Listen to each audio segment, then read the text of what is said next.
Here we are with the man, Johnathon Banks, here in Toronto. Welcome to Canada, first of all. Thank you. I appreciate it. Always good to be in Canada.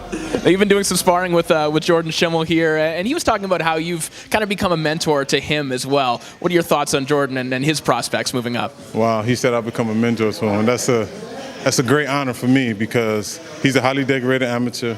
And the dude he's just a ballsy kid, man. The dude, he's destined to be a champion.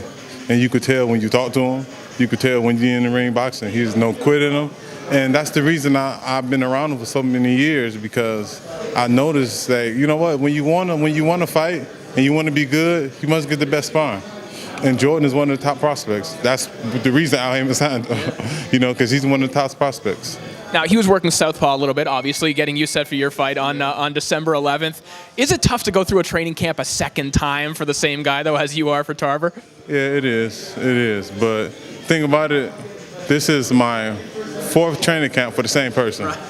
It's crazy because when Vladimir was getting ready for Pula, he got injured. So I came to my camp at Tarver. Tarver got injured. I went back to train Vladimir. So Vladimir could fight. Now, this is my fourth camp. Same guy, He got ready for Pula twice. This is my second time getting ready for Tarver. So it is, it's difficult, but yet you must stay focused and realize no matter what you do in the gym, it all goes into the fight. So you have to stay focused and just wait for fight night. So obviously you've had, 4 different opportunities. You've had months and months and months to look at Antonio Tarver, especially at this stage in his career as a heavyweight. Do you sense any changes in how he was in his prime, where most people remember him, and where he is at as a heavyweight? You know what? If you go on a global stand, they still got Tarver as one of the best out there.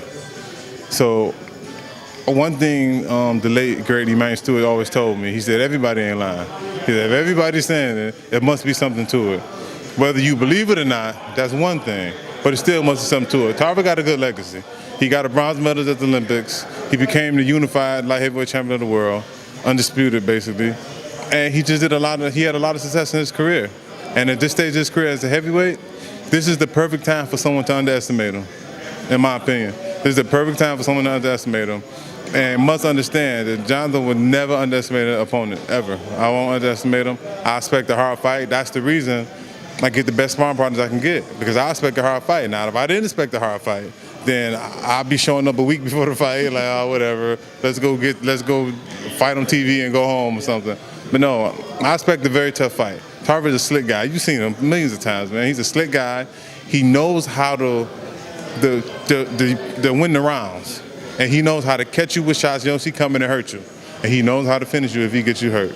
So with that in mind, knowing that I'm fighting at that world-class level, I just have to be prepared for everything. And that I am prepared for everything. You mentioned people maybe underestimating him. Do you think people are underestimating you heading into this fight? Coming off the Seth Mitchell fight, which even you've admitted you weren't happy with your performance last time out. Do you think people are underestimating you and what you have at this point in your career? Well, I think I got a lot of things people underestimated for. But the first Seth Mitchell fight, they underestimated me because this was the first time I'm training Vladimir Klitschko. I'm dealing with the passing of Emmanuel Stewart. And then I go in there and they say I shocked the world, but I wasn't shocked. But the second fight, I broke both hands in the first round. And to answer your question, yes, I believe everybody's expecting Tarver to get an easy victory. They may expect him to get a late TKO, but they're definitely expecting Tarver to win. But, I don't underestimate Tarver at all. I know it's going to be a hard fight. It's going to be a dog fight. And I plan on being the dog in the fight, too. But I'm used to being underestimated. It's okay with me. I don't mind, because this is the only part out of everything about boxing, all the interviews, all the workouts, everything. The main thing that I love the most is the truth that happens in the ring.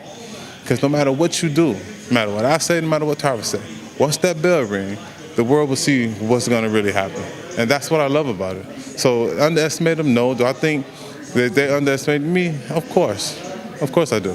And it's okay. Well, Tarver has one shot left in his career. This is it with Johnathon Banks. In the same way I feel about Johnathon Banks. He has one shot left in his career as a fighter. This is against Antonio Tarver. Johnathon cannot look like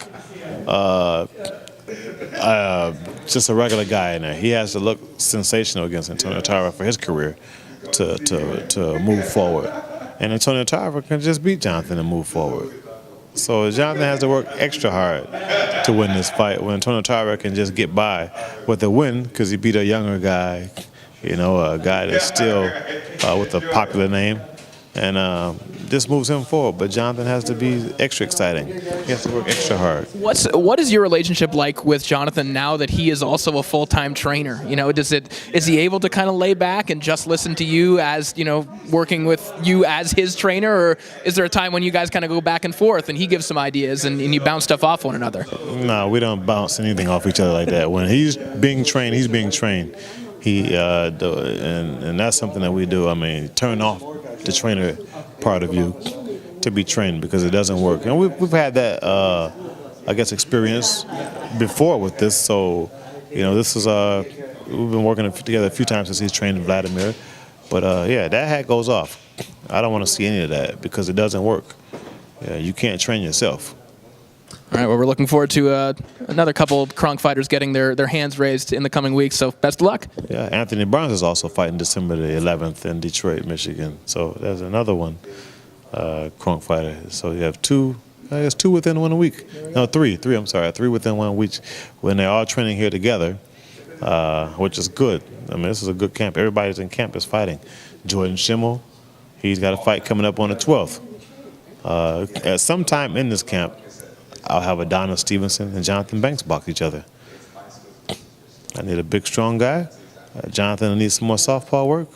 Why not box with the light heavyweight champ, a fast guy? I need that speed. So I love speed. All right, we're looking forward to it, man. We'll take care. Okay, thank you. Thanks very much.